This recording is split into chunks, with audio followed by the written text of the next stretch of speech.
بسم الله الرحمن الرحيم.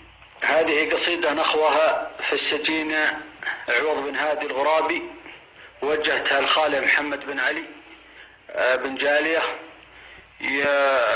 يتدخل ويروح للمطالق شرامي يسمع. يقول: أطلب اللي يعلم الخافي وهو درابي، كل ما ضاقت عليه لديت له سبحانه، العظيم الواحد المتكبر الوهابي، تنقفل بيبان خلقه تنفتح بيبانه، تب علي يا حي يا قيوم يا توابي، من دخل في القبر ما ينفعه غير إيمانه.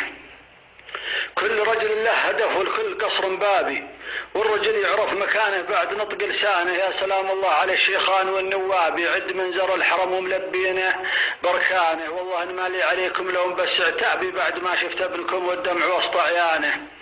يا محمد بن علي تكفى بشق ثيابي، شوف ولدك اللي قضى عمره ورا الزنزانه، انت في عيني مثل ابو بكر والخطابي والهقافي، والله انها عندكم مليانه. وروح لبن شينان واعطه موجز وخطابي، يفزع بوجهه وجاهه واقربه واخوانه.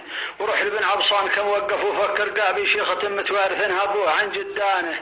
وروح لنواب القبائل فوت ولا قرابي، كل رجل ماخذ طيبته من شيبانه. كم عرب جد مثل الصقر في المرقابي، لا يتكلم في المواقف العنب وشيطانه. خفت لون اذكر لسامي نلغي الالقابي، والرجال احرار كل ترفعه جنحانه. ودامني قد قلتها اولابكم اولابي، اطلب بوجه الملك رب السماء سبحانه.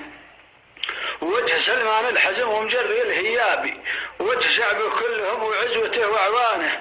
ووجه من يسجد الرب يسبر المحرابي، كلهم يرجون ربي رحمته وإحسانه. أوقفوا وقفة صميد تستحق إعجابي، مثل وقفة حارث بن عباد فوق حصانه.